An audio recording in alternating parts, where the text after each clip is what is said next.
6 years ago, as some of my present hearers may remember, I had the privilege of addressing a large assemblage of the inhabitants of this city, who had gathered together to do honor to the memory of their famous townsman, Joseph Priestley, and, if any satisfaction attaches to posthumous glory, we may hope that the manes of the burnt-out philosopher were then finally appeased. No man, however, who is endowed with a fair share of common sense, and not more than a fair share of vanity, will identify either contemporary or posthumous fame with the highest good. And Priestley's life leaves no doubt that he, at any rate, set a much higher value upon the advancement of knowledge, and the promotion of that freedom of thought, which is at once the cause and the consequence of intellectual progress.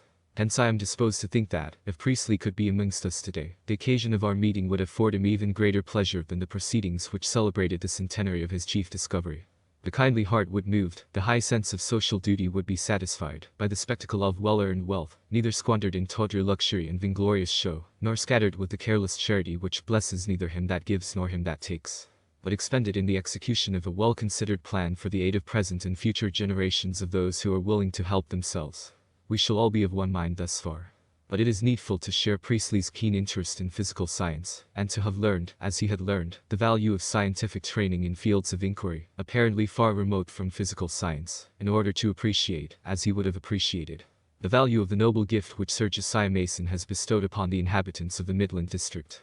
For us children of the 19th century, however, the establishment of a college under the conditions of Sir Josiah Mason's trust has a significance apart from any which it could have possessed 100 years ago.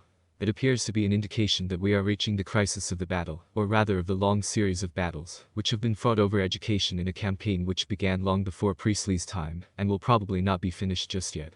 In the last century, the combatants were the champions of ancient literature, on the one side, and those of modern literature on the other, but, some 30 years ago, the contest became complicated by the appearance of a third army, ranged round the banner of physical science. I am not aware that anyone has authority to speak in the name of this new host, for it must be admitted to be somewhat of a guerrilla force, composed largely of irregulars, each of whom fights pretty much for his own hand. But the impressions of a full private, who has seen a good deal of service in the ranks, respecting the present position of affairs, and the conditions of a permanent peace, may not be devoid of interest, and I do not know that I could make a better use of the present opportunity than, by laying them before you. From the time that the first suggestion to introduce physical science into ordinary education was timidly whispered, until now, the advocates of scientific education have met with opposition of two kinds.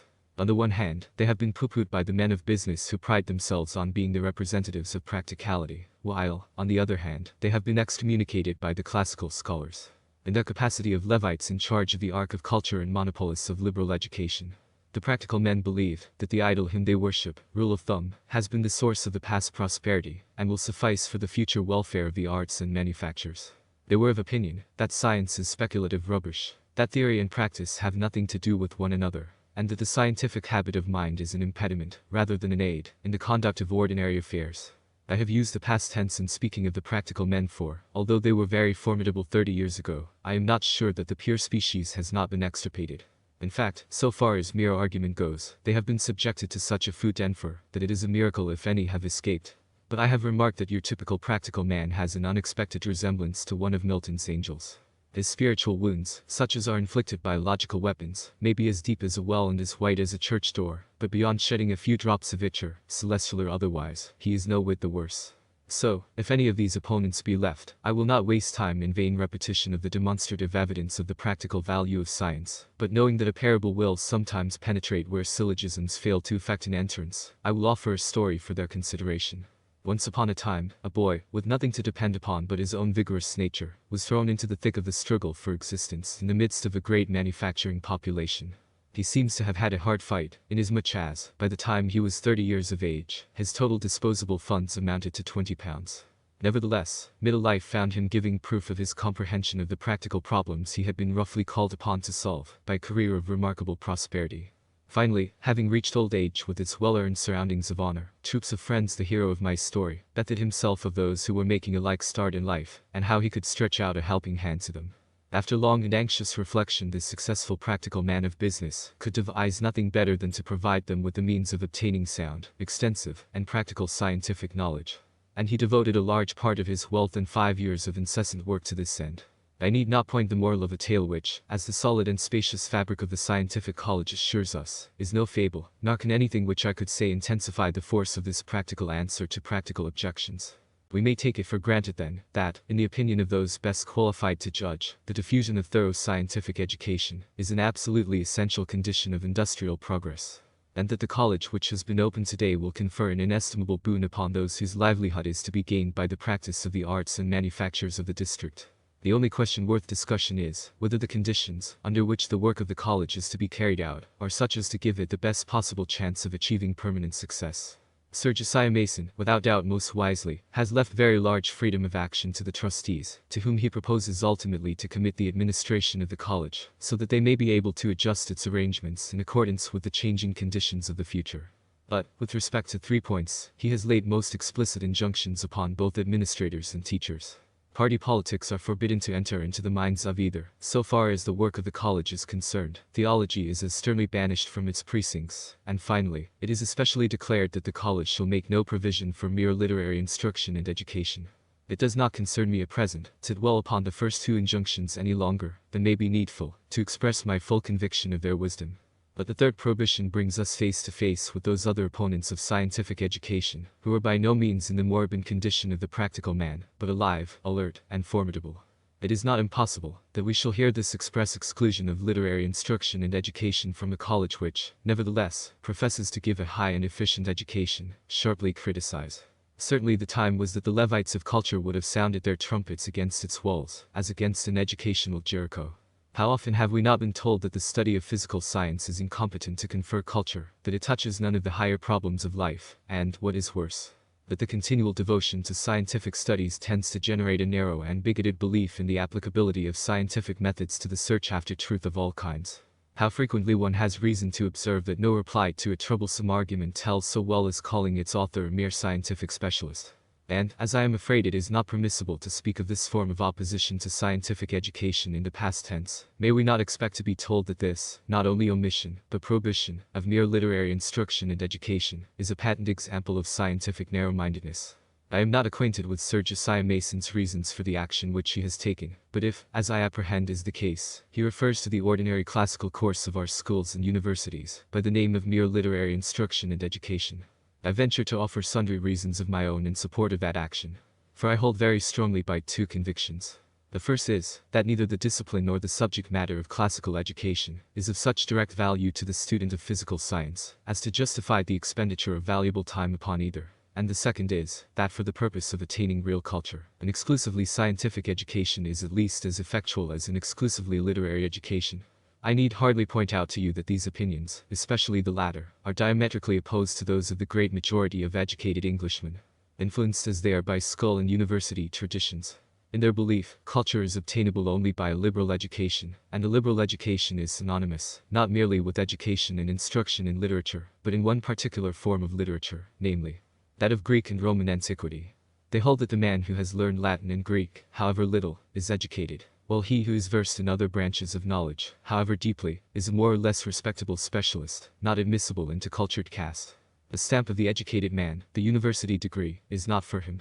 I am too well acquainted with the generous catholicity of spirit, the true sympathy with scientific thought, which pervades the writings of our chief apostle of culture to identify him with these opinions. And yet one may cull from one and another of those epistles to the Philistines, which so much delight all who do not answer to that name, sentences which lend them some support. Mr. Arnold tells us that the meaning of culture is to know the best that has been thought and said in the world. It is the criticism of life contained in literature. That criticism regards Europe as being, for intellectual and spiritual purposes, one great confederation, bound to a joint action and working to a common result, and whose members have, for their common outfit, a knowledge of Greek, Roman, and Eastern antiquity, and of one another.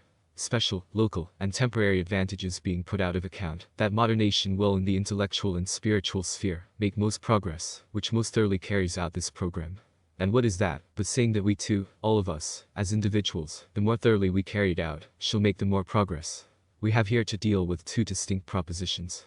The first, that a criticism of life is the essence of culture. The second, that literature contains the materials which suffice for the construction of such a criticism. I think that we must all assent to the first proposition. For culture certainly means something quite different from learning or technical skill. It implies the possession of an ideal, and the habit of critically estimating the value of things by comparison with a theoretic standard. Perfect culture should apply a complete theory of life, based upon a clear knowledge alike of its possibilities and of its limitations. But we may agree to all this, and yet strongly dissent from the assumption that literature alone is competent to supply this knowledge. After having learned all that Greek, Roman, and Eastern antiquity have thought and said, and all that modern literatures have to tell us, it is not self-evident that we have laid a sufficiently broad and deep foundation for the criticism of life which constitutes culture. Indeed, to anyone acquainted with the scope of physical science, it is not at all evident. Considering progress only in the intellectual and spiritual sphere, I find myself wholly unable to admit that either nations or individuals will really advance, if their common outfit draws nothing from the stores of physical science. I should say that an army, without weapons of precision, and with no particular base of operations, might more hopefully enter upon a campaign on the Rhine, than a man, devoid of a knowledge of what physical science has done in the last century, upon a criticism of life. When a biologist meets with an anomaly, he instinctively turns to the study of development to clear it up. The rationale of contradictory opinions may with equal confidence be sought in history. It is, happily, no new thing, that Englishmen should employ their wealth in building and endowing institutions for educational purposes. But, 500 or 600 years ago, deeds of foundation expressed or implied conditions as nearly as possible, contrary to those which have been thought expedient by Sir Josiah Mason. That is to say, physical science was practically ignored, while a certain literary training was enjoined as a means to the acquirement of knowledge which was essentially theological. The reason of this singular contradiction between the actions of men alike animated by a strong and disinterested desire to promote the welfare of their fellows, is easily discovered. At that time, in fact, if anyone desired knowledge beyond such as could be obtained by his own observation, or by common conversation, his first necessity was to learn the Latin language, inasmuch as all the higher knowledge of the Western world was contained in works written in that language. Hence, Latin grammar, with logic and rhetoric, studied through Latin, were the fundamentals of education. With respect to the substance of the knowledge imparted through this channel, the Jewish and Christian scriptures, as interpreted and supplemented by the Romish Church, were held to contain a complete and infallibly true body of information. Theological dicta were, to the thinkers of those days, that which the axioms and definitions of Euclid are to the geometers of these. The business of the philosophers of the Middle Ages was to deduce from the data furnished by the theologians, conclusions in accordance with ecclesiastical decrees. They were allowed the high privilege of showing, by logical process, how and why that which the Church said was true, must be true. And if their demonstrations fell short of or exceeded this limit, the Church was maternally ready to check their aberrations, if need be, by the help of the secular arm. Between the two, our ancestors were furnished with a compact and complete criticism of life. They were told how the world began, and how it would end. They learned that all material existence was but a base and insignificant blot upon the fair face of the spiritual world, and that nature was, to all intents and purposes, the playground of the devil. They learned that the earth is the center of the visible universe, and that man is the cynosure of things terrestrial, and more especially is it inculcated that the course of nature had no fixed order, but that it could be, and constantly was, altered by the agency of innumerable spiritual beings, good and bad, according as they were moved by the deeds and prayers of men. The sum and substance of the whole doctrine was to produce the conviction that the only thing really worth knowing in this world was how to secure that place in a better, which, under certain conditions, the Church promised. Our ancestors had a living belief in this theory of life, and acted upon it in their dealings with education, as in all other matters. Culture meant saintliness after the fashion of the saints of those days. The education that led to it was, of necessity, theological, and the way to theology lay through Latin. That the study of nature further than was requisite for the satisfaction of everyday wants should have any bearing on human life, was far from the thoughts of men thus trained. Indeed, as nature had been cursed for man's sake, it was an obvious conclusion that those who meddled with nature were likely to come into pretty close contact with Satan. And, if any born scientific investigator followed his instincts, he might safely reckon upon earning the reputation, and probably upon suffering the fate, of a sorcerer. Had the Western world been left to itself in Chinese isolation, there is no saying how long this state of things might have endured. But, happily, it was not left to itself. Even earlier than the 13th century, the development of Moorish civilization in Spain and the great movement of the Crusades had introduced the leaven which, from that day to this, has never ceased to work. At first, through the intermediation of Arabic translations, afterwards by the study of the originals, the Western nations of Europe became acquainted with the writings of the ancient philosophers and poets, and, in time, with the whole of the vast literature of antiquity. Whatever there was of high intellectual aspiration or dominant capacity in Italy, France, Germany, and England, spent itself for centuries in taking possession of the rich inheritance left by the dead civilization of Greece and Rome. Marvelously aided by the invention of printing, classical learning spread and flourished. Those who possessed it prided themselves on having attained the highest culture then within the reach of mankind. And justly. For, saving Dante on his solitary pinnacle, there was no figure in modern literature at the time of the Renaissance to compare with the men of antiquity. There there was no art to compete with their sculpture, there was no physical science, but that which Greece had created. Above all, there was no other example of perfect intellectual freedom, of the unhesitating acceptance of reason as the sole guide to truth and the supreme arbiter of conduct. The new learning necessarily soon exerted a profound influence upon education. The language of the monks and schoolmen seemed little better than gibberish to scholars fresh from Virgil and Cicero, and the study of Latin was placed upon a new foundation. Moreover, Latin itself ceased to afford the sole key to knowledge. The student who sought the highest thought of antiquity found only a second-hand reflection of it in Roman literature, and turned his face to the full light of the Greeks. And after a battle, not altogether dissimilar to that which is at present being fought over the teaching of physical science, the study of Greek was recognized as an essential element of all higher education. Thus the humanists, as they were called, won the day, and the great reform which they effected was of incalculable service to mankind. But the nemesis of all reformers is finality. And the reformers of education, like those of religion, fell into the profound, however common, error of mistaking the beginning for the end of the work of reformation. The representatives of the humanists in the 19th century take their stand upon classical education as the sole avenue to culture, as firmly as if we were still in the age of Renaissance. Yet, surely, the present intellectual relations of the modern and the ancient worlds are profoundly different from those which obtained 3 centuries ago. Leaving aside the existence of a great and characteristically modern literature, of modern painting, and, especially, of modern music, there is one feature of the present state of the civilized world which separates it more widely from the Renaissance than the Renaissance was separated from the Middle Ages. This distinctive character of our own times lies in the vast and constantly increasing part which is played by natural knowledge. Not only is our daily life shaped by it, not only does the prosperity of millions of men depend upon it, but our whole theory of life has long been influenced, consciously or unconsciously, by the general conceptions of the universe, which have been forced upon us by physical science. In fact, the most elementary acquaintance with the results of scientific investigation shows us that they offer a broad and striking contradiction to the opinions so implicitly credited and taught in the Middle Ages. The notions of the beginning and the end of the world entertained by our forefathers are no longer credible. It is very certain that the earth is not the chief body in the material universe, and that the world is not subordinated to man's use. It is even more certain that nature is the expression of a definite order with which nothing interferes, and that the chief business of mankind is to learn that order and govern themselves accordingly. Moreover, this scientific criticism of life presents itself to us with different credentials from any other. It appeals not to authority, nor to what anybody may have thought or said, but to nature. It admits that all our interpretations of natural fact are more or less imperfect and symbolic, and bids the learner seek for truth not among words but among things. It warns us that the assertion which outstrips evidence is not only a blunder but a crime. The purely classical education advocated by the representatives of the humanists in our day gives no inkling of all this. A man may be a better scholar than Erasmus, and know no more of the chief causes of the present intellectual fermentation than Erasmus did. Scholarly and pious persons, worthy of all respect, favor us with allocutions upon the sadness of the antagonism of science to their medieval way of thinking, which betray an ignorance of the first principles of scientific investigation, an incapacity for understanding what a man of science means by veracity, and an unconsciousness of the weight of established scientific truths, which is almost comical. There is no great force in the two-cook argument, or else the advocates of scientific education might fairly enough retort upon the modern humanists that they may be learned specialists, but that they possess no such sound foundation for a criticism of life as deserves the name of culture. And, indeed, if we were disposed to be cruel, we might urge that the humanists have brought this reproach upon themselves, not because they are too full of the spirit of the ancient Greek, but because they lack it. The period of the Renaissance is commonly called that of the revival of letters, as if the influences then brought to bear upon the mind of Western Europe had been wholly exhausted in the field of literature. I think it is very commonly forgotten that the revival of science, effected by the same agency, although less conspicuous, was not less momentous. In fact, the few and scattered students of nature of that day picked up the clue to her secrets exactly as it fell from the hands of the Greeks 1,000 years before.